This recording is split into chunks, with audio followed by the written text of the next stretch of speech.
Hello friends, welcome to lecture 6 of this series. आज जो topic discuss करने वाला है that is uniform circular motion.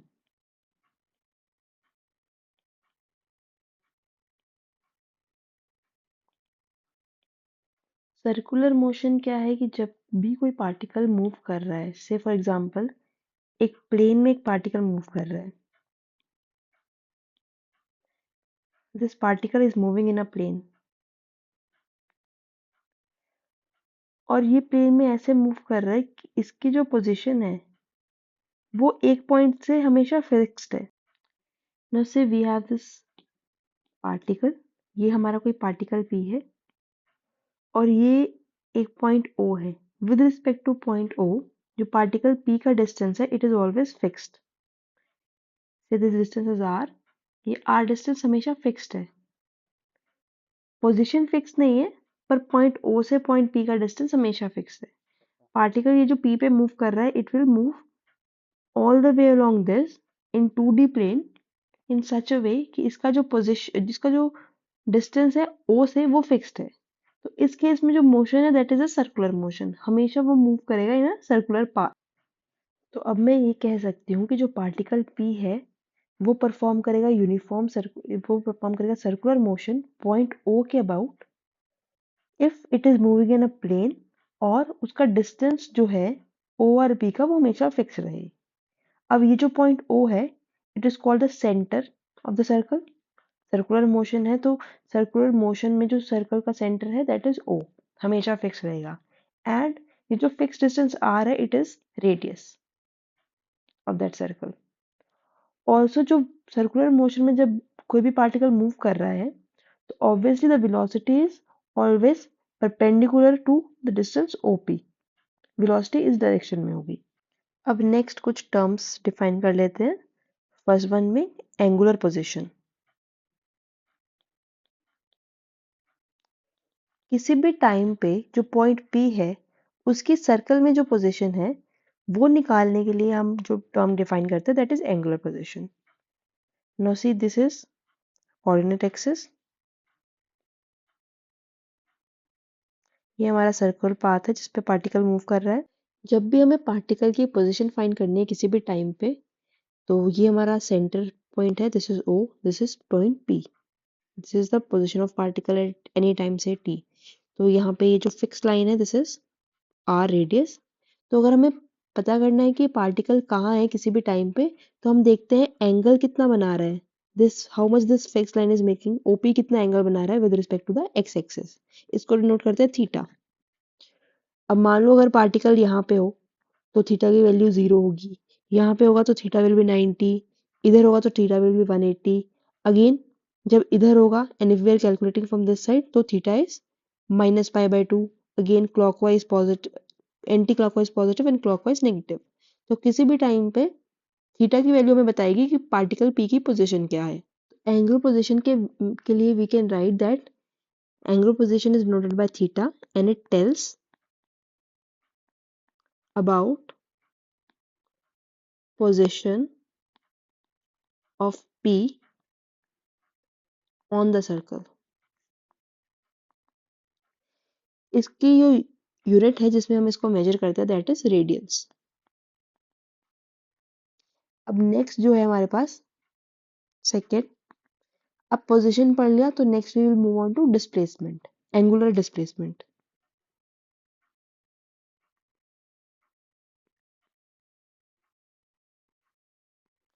Now अब मान लीजिए कि किसी टाइम t पे पार्टिकल की पोजीशन ये है, P है, and it is making an angle theta with the x axis. अब किसी टाइम ये टाइम t पे है, अब किसी टाइम t प्लस dt पे पार्टिकल की पोजीशन चेंज होगी, पार्टिकल यहाँ पे आ गया and this is at t plus dt. So this is the new position of the particle and this position is making an angle theta plus d theta with respect to the x axis. अब ये जो angle है this angle is d theta। अब d theta हमें बताएगा कि dt time में particle ने अपनी पोजीशन कितनी चेंज की है। So angular displacement is again, so angular displacement is simply कितनी पोजीशन चेंज हुई है, एंगुलर पोजीशन चेंज हुई है पार्टिकल की। So angular displacement is, it is the change in angular position.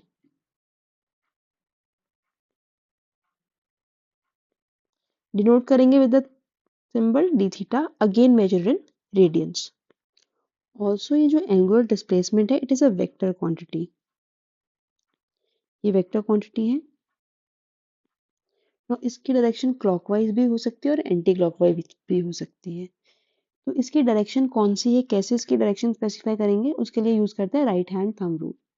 Now you see, हम angular displacement की direction ऐसे निकालते हैं कि मान लीजिए हमारे पास प्लेन है, ये circle is in this plane, the particle is in circular motion in 2D plane. किसी टाइम t पे उसकी पोजीशन है p and this is the position p.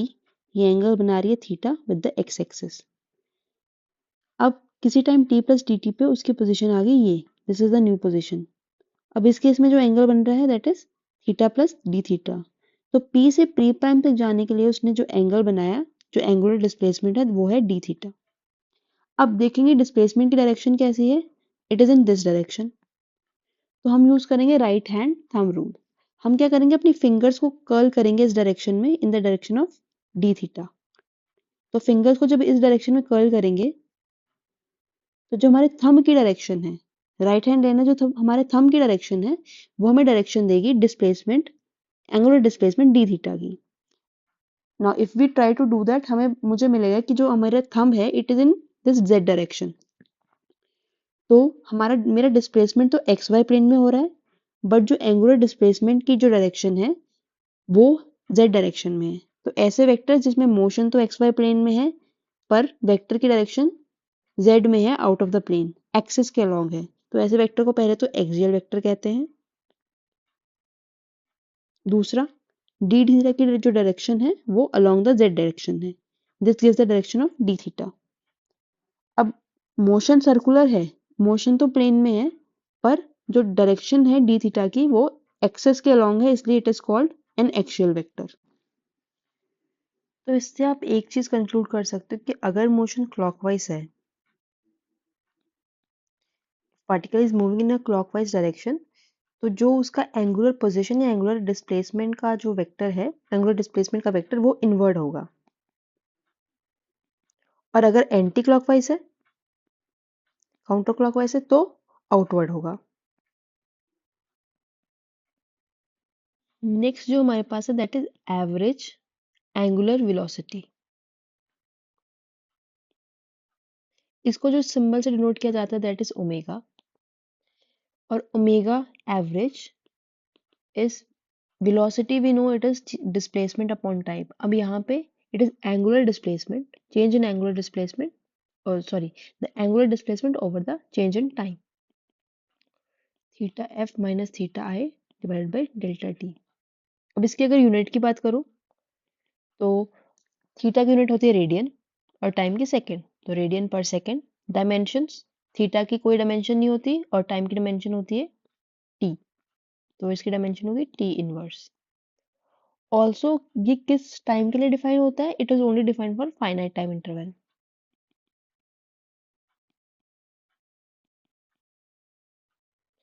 अब एक और चीज जो इसके साथ एंगुलर वेलोसिटी के साथ आती है, मान लीजिए this is the path of any object and this is it's initial point. इस इनिशियल पॉइंट से घूम के जब ये पूरा पाथ कंप्लीट करके दोबारा इस इनिशियल पॉइंट पे आएगा, तो उसके लिए जो टाइम लगता है उसको टाइम को कहा जाता है time period. It is noted as capital T. So it is the time for one entire revolution. And the next is frequency. Frequency is the number of rotations per second.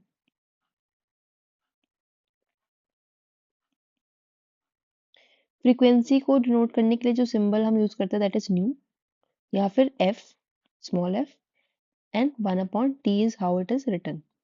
इसका जो unit है that is second inverse या फिर hertz या फिर कई कई बार cycle पर सेकेंड. और अगर यहाँ पे मैं टाइम पीरियड और एंगुलर वेलोसिटी का जो रिलेशन है वो लिखूं, that comes out to be omega is equal to 2 pi upon t, that is equal to 2 pi upon frequency. Next is instantaneous angular velocity.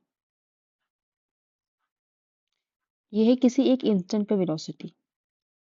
For example अगर time t पे ये particle की position है और t plus dt पे it moves to this is p and at t plus dt it moves to a distance, it moves to a point q, so this is angle theta, this is angle theta plus d theta. So at point q instant, उस instant पे अगर इसकी angular velocity निकालना चाहे तो it is given as omega is equal to d theta upon dt. अब यहाँ पे जो ओमेगा है it is a vector quantity because theta is also vector quantity. Moving on next to जो है हमारे पास वो है एक्सेलरेशन, एंगुलर एक्सेलरेशन। नेक्स्ट हमारे पास है एवरेज एंगुलर एक्सेलरेशन। इसको डिनोट किया जाता है with the symbol of alpha. जैसे कि मान लीजिए ये हमारे पास एक सर्कुलर पाथ में ऑब्जेक्ट मूव कर रहा है, किसी टाइम टी पे इस पॉइंट पे इसकी एंगुलर जो वेलोसिटी है वो ओमेगा है, ओमेगा आई है, एंड देन फाइनली किसी time T plus D T पे इट मूव्स अ डिस्टेंस और उसकी एंगुलर वेलोसिटी ओमेगा एफ बन गई है। तो इस केस में जो इसकी एवरेज एंगुलर एक्सेलरेशन होगी it will be defined as delta omega upon delta t, यानी कि change in the angular velocity to the change in time. अब यहाँ पे हमारे पास ओमेगा जो है it is a vector quantity, so alpha is also vector quantity. इसको ऐसे लिखा जा सकता है। इसकी यूनिट्स की बात करें तो यूनिट जो अल्फा की होंगी वो होगी रेडियन पर second square. Dimensions again angle की कोई डायमेंशन नहीं होती तो t-2। और इसी के साथ अगर हम बात करें इंस्टेंटेनियस एंगुलर एक्सेलरेशन की,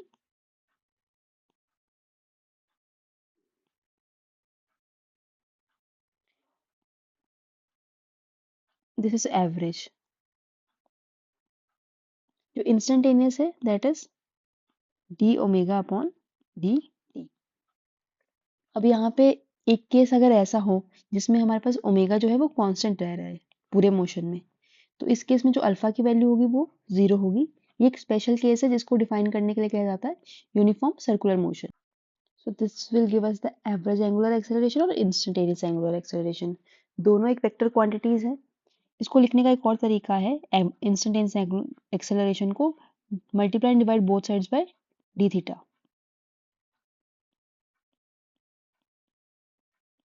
You can write it as d omega by d theta into d theta upon dt. अब d theta upon dt we already know it is omega. So this angular acceleration can be written as alpha is equal to omega d omega upon d theta. Same जैसे हम पहले velocity लिखते थे, acceleration लिखते थे in terms of linear velocity is equal to v dv upon dx। ये एकदम उसके ही सिमिलर है, just change the component to the the components used for the circular motion। Next काम हमें ये करना है कि हमें इक्वेशंस ऑफ मोशन डराइव करनी है। सो हम यूनिफॉर्म एंगुलर एक्सेलरेशन की बात कर लेते हैं।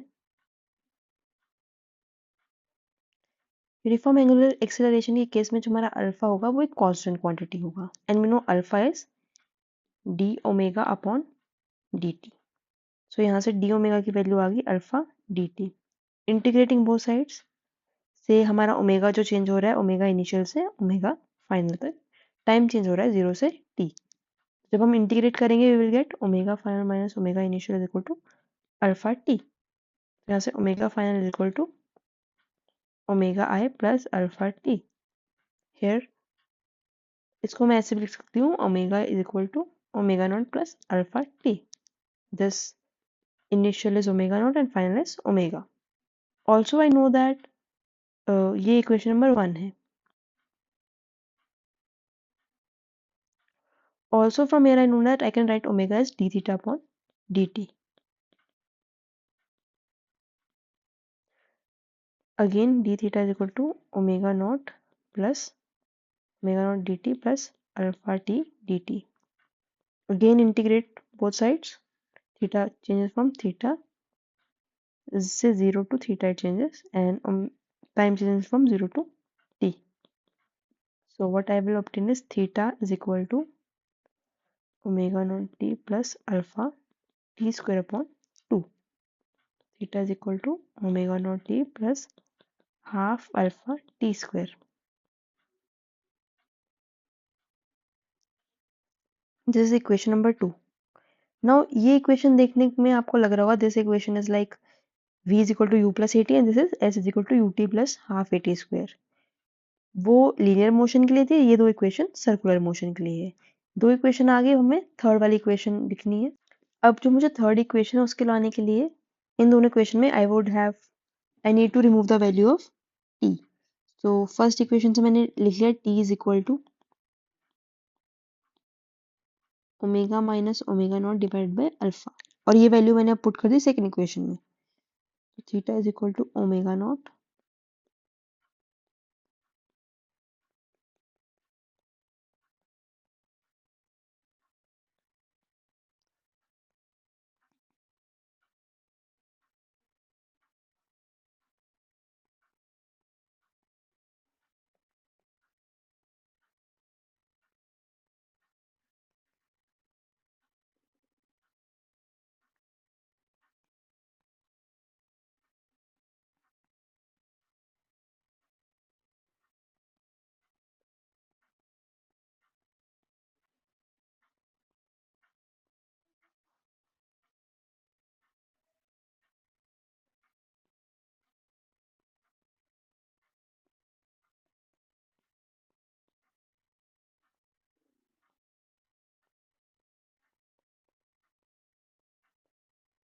तो ये हमारे पास यहाँ पे आ गई third equation. So these are the three equations of motion for uniform circular motion. Same जैसे हमारे लीनियर मोशन में थे उसी के तरह है, उसी फॉर्मेट में है। जस्ट ओमेगा की जगह वहाँ पे वी होता है, अल्फा की जगह ए होता है और थीटा की जगह वहाँ पे एस होता है। बाकी सारी चीज़ें सेम ही है इसमें। नेक्स्ट हम रिलेशन फाइंड करेंगे बिटवीन लीनियर जो डिस्टेंस है और जो एंगुलर डिस्टेंस है उस।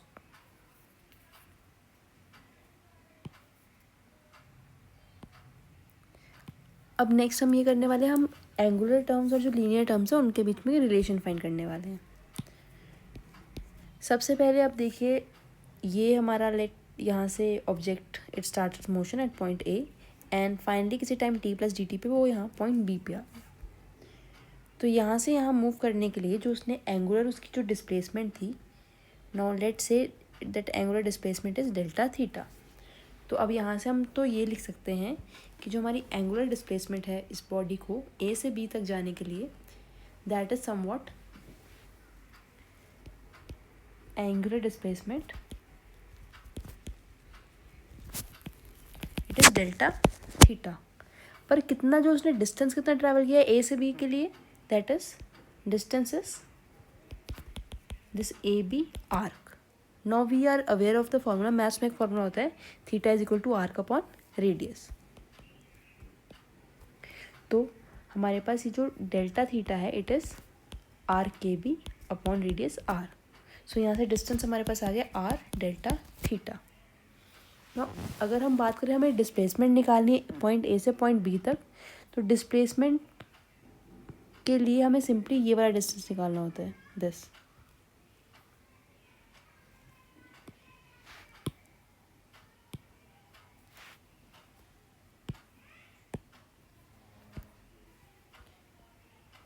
This is the distance for A B. तो इसके निकालने के लिए हम क्या करेंगे, हम यहाँ पे एक परपेंडिकुलर ड्रॉ कर लेंगे। वी विल ड्रॉ परपेंडिकुलर है, ये हमने इस पे एक परपेंडिकुलर ड्रॉ कर लिया। अब हमें पता है कि ये जो रेडियस के सामने वाला एंगल है ये भी आ रहा है, ये भी आ रहा है, दैट इम्प्लाइज ये वाला एंगल और ये वाला एंगल, ये दोनों एंगल सेम होंगे। अब ये एंगल 90 डिग्री सेम है, एक एंगल सेम है, तो ट्राइंगल का ये वाला एंगल, ये दोनों एंगल भी सेम होंगे। तो टोटल एंगल डेल्टा थीटा, तो ये वाला एंगल होगा डेल्टा थीटा बाय 2 और ये वाला एंगल भी होगा delta theta by 2 and this is R radius. So हमें ये डिस्टेंस निकालना है। तो हमारे पास ये जो डिस्टेंस हो जाएगा, ये राइट एंगल ट्राइंगल है और ये हाइपोटेन्यूज है, तो ये हमारे पास हो जाएगा r sine delta theta upon 2 और नीचे वाला भी सेम राइट एंगल ट्राइंगल है, तो r sine delta theta upon 2। तो अगर हम डिस्प्लेसमेंट निकालेंगे from A to B, linear displacement जो है वो आएगी हमारे पास 2r sine delta theta upon 2। अब नेक्स्ट हमें जो रिलेशन निकालना है वो निकालना है एंगुलर वेलोसिटी और लीनियर वेलोसिटी के लिए। नेक्स्ट जो हमारे पास रिलेशन है एंगुलर वेलोसिटी के बीच में और स्पीड के बीच में। नाउ लेट कोई पार्टिकल है वो ऐसे सर्कुलर मोशन में रोटेट कर रहा है विद एंगुलर स्पीड ओमेगा। ये उसकी इनिशियल पोजीशन है। इस पोजीशन पे उसकी जो वेलोसिटी की डायरेक्शन है, स्पीड की डायरेक्शन है, it will be perpendicular to the point connecting the origin to the its point of placement. अब मान लीजिए किसी टाइम ये टाइम t पे उसकी स्पीड है और पोजीशन है, टाइम t प्लस dt पे वो इस पॉइंट पे आ जाता है। इस पॉइंट पे जो उसकी वेलोसिटी है या स्पीड है उसकी डायरेक्शन ये है, और इतना मूव करने के लिए जो एंगुलर डिस्प्लेसमेंट उसकी है दैट इज डी थीटा। अब पॉइंट ए से पॉइंट बी तक मूव करने के लिए द डिस्टेंस जो है पॉइंट ए से पॉइंट बी मूव करने के लिए we know it is v dt। Also we knew, हमें पता है कि जो एंगुलर मोशन या angular change in angle d theta is equal to arc upon radius. इसमें यहाँ पे आर्क जो ए बी आर्क है that is v d t divided by radius है आर। नाउ डी टी को अगर हम लेफ्ट हैंड साइड में ले जाएं तो D theta upon D T is equal to V upon R. अब D theta upon D T हमें पता है ये होती है एंगुलर वेलोसिटी। सो यहाँ से हमारे पास ओमेगा आ गया वी अपॉन आर, या फिर v is equal to omega r.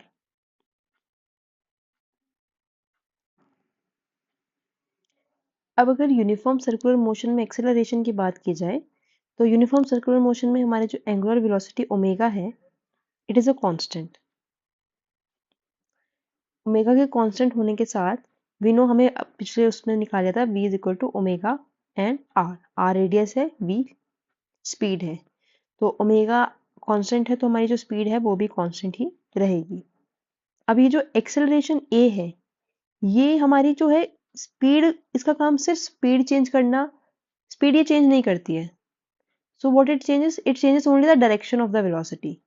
अब सर्कुलर मोशन है, वेलोसिटी तो जीरो नहीं है, वेलोसिटी में जो स्पीड है दैट इज कांस्टेंट, बट जो हमारा डायरेक्शन है वो कांस्टेंट नहीं है, जिसकी वजह से जो वेलोसिटी है वो चेंज होती रहती है। अब इसमें अगर हम देखेंगे तो ये हमारा सर्कुलर मोशन है।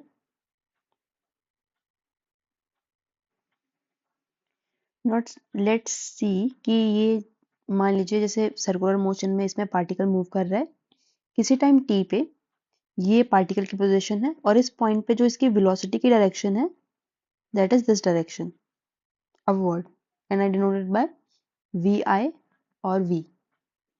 नाउ इन टाइम से t प्लस dt वो इस पोजीशन पे आ गया।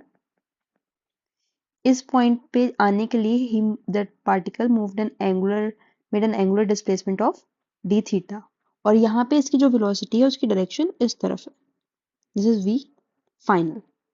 अब अगर मुझे दोनों वेलोसिटीज को देखना होगी कितना चेंज इन वेलोसिटी हुआ, so for the change in velocity I need dv। Change in velocity is dv that is equal to v final minus v initial. अब अगर मैं इन दोनों वेक्टर्स vi और v फाइनल को बना लूं अलग से तो it will be something like this, this is my vi and this is my v final, और दोनों के बीच में जो एंगल है that I don't know it yet. तो वो एंगल फाइंड करने के लिए what I simply do, I drop a perpendicular from this position. Now अब ये पोजीशन अगर ये परपेंडिकुलर है, ये एंगल डी थीटा, तो this angle is 90 minus d theta. Again this is perpendicular, this vi is perpendicular to the radius vector, और ये this is the direction of vi। तो ये 90 माइनस डी थीटा है, ये 90 है, तो this angle would be D theta because this is straight line and total straight line के angles का सम 180 होना चाहिए। तो इससे वी आई और वी एफ के बीच में जो मुझे एंगल मिला वो एंगल मुझे मिल गया डी थीटा। तो इससे मुझे आसानी होगी ये निकालने के लिए। तो इससे अब मैं इजीली निकाल सकती हूँ कि जो मेरा V final minus V initial है that will come out to be under root under root V final square plus V initial square minus 2 V initial V final cos of D theta. अब यहाँ पे V final और V initial दोनों का जो magnitude है वो we ही है, क्योंकि स्पीड जो है वो सर्कुलर मोशन में चेंज नहीं हो रही है, ओनली डायरेक्शन चेंज हो रही है, जिसकी वजह से हमारी वेलोसिटी चेंज हो रही है। तो simply I will plug in this information. हमारे पास आ गया v square plus v square minus 2 v square cos of theta. V square common लेंगे, 2 वी स्क्वायर कॉमन लेंगे, 1 - cos of theta. Not using trigonometry, 2 v square ये आ जाएगा 2 sin² D theta upon 2। तो अब जब मैं अंडर रूट का साइन हटाऊंगी तो आ जाएगा 2 v sin d theta by 2। Now this d theta is small and d theta by 2 is more small, so I can simply write dv as 2v d theta upon 2। अब हमें पता है जो acceleration it is dv by dt, तो v d theta upon dt, तो d theta upon dt is known as omega, so acceleration comes out to be v omega, or if I again plug in value of omega, omega is equal to v upon r, तो acceleration की value आ गई v square upon r। तो ये जो हमारी acceleration है, ये इसी एक्सेलरेशन को हम कहते हैं सेंट्रीपिटल एक्सेलरेशन।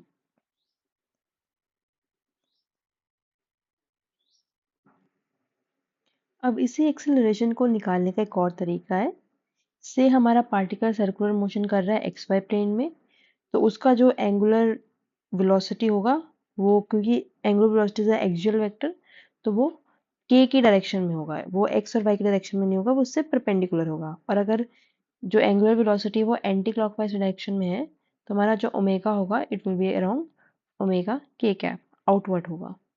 अब अगर मैं किसी भी टाइम पे पार्टिकल की पोजीशन, अगर इनिशियली यहाँ पे है मान लीजिए, एंड इन टाइम वो यहाँ पे आ गया, इस पोजीशन पे आ गया, पोजीशन पी पे, जहाँ पे जो एंगुलर एंगल वो एक्स एक्सिस के बाद बना रहा है वो थीटा है, तो पी पे जब वो आ गया, तो इस केस में जब वो उसका, अगर मैं लिखना चाहूँ उसका रेडियस वेक्टर आर वेक्टर को, अगर मैं लिखना चाहूँ तो पोजीशन लिखना चाहूँ पार्टिकल की, पार्टिकल की पोजीशन एट पी, तो in terms of this radial vector r, तो वो कुछ ऐसी आ जाएगी r cos theta i cap plus r sine theta j cap. और अगर मैं इसकी वेलोसिटी लिखना चाहूँ तो velocity simply the time derivative of r, तो ये हो जाएगा omega r minus sine theta i cap plus cos theta j cap. और अगर मुझे वेलोसिटी का मैग्नीट्यूड निकालना हो, वो सिंपली ओमेगा आर ही होगा। अब यहाँ से हम देख सकते हैं कि जो वेलोसिटी है, हमारा ये जो आर है ये तो रेडियल वेक्टर है, पर जो वेलोसिटी है it is perpendicular to this radius, ये टेंजेंशियल होगा। और उसकी वेलोसिटी की डायरेक्शन कैसी होगी, इस डायरेक्शन में होगी, क्योंकि यहाँ पे देख लीजिए जो हमारा वेलोसिटी है यहाँ पे i cap minus x axis में और पॉजिटिव वाई एक्सिस में, this is minus x and this is positive y, so velocity की डायरेक्शन वुड बी दिस। और अब मैं अगर मैं यहाँ से देखूंगी तो ये जो वी वेक्टर है, और अगर इसका डॉट प्रोडक्ट लेंगे आर वेक्टर से, तो it will come out to be 0। So this implies that v vector is perpendicular to r vector. Next हमने वेलोसिटी निकाली, अब हम इससे एक्सेलरेशन निकालेंगे। E is equal to dv by dt r। अब देखिए इसमें ओमेगा भी चेंज होता है टाइम के साथ, और दिस ऑल्सो चेंजेस, सो दोनों को डिफरेंशिएट करना पड़ेगा टाइम के साथ। फर्स्ट तो हमारे पास आ जाएगा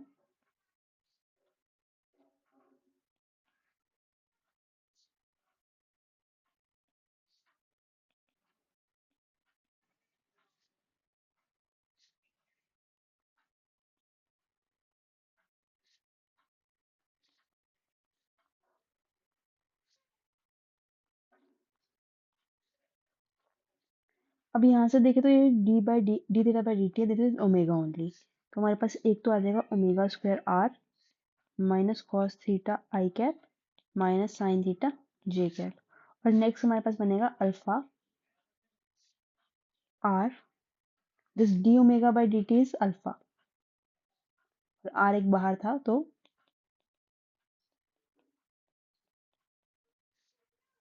ये दोनों आ गए। अभी हमारे पास दो टर्म बन गई।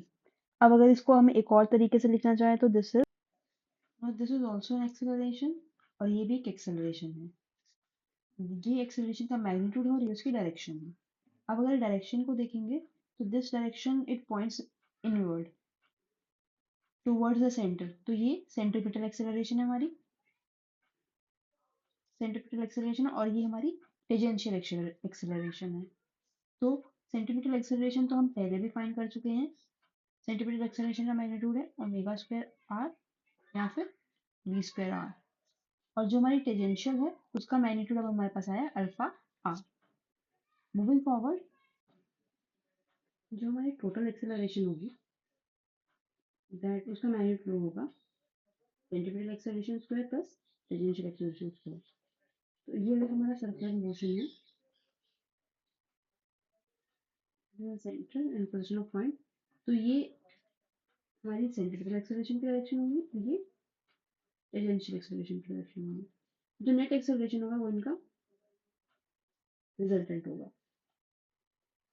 Now moving on to the previous year question जो पूछे गए हैं केवीएस और एनवीएस में इस टॉपिक से related. Moving forward, these are the pre-YQ that have come in KVS and NVS examination of 2023. This is question number 1. This is question number 2. दो questions आए हैं, तो इस बार जो EMRS, KVS और NVS का एग्ज़ाम होगा आप एक्सपेक्ट कर सकते हैं कि इसमें एक क्वेश्चन MCQ में तो आएगा, हालांकि ऐसा कोई टॉपिक नहीं है इसमें जिसमें डिस्क्रिप्टिव टाइप क्वेश्चन बन सके। ऑल्सो ये दो क्वेश्चंस और हैं which you can practice. Kindly pause the video, solve them and right the answer in the comment section.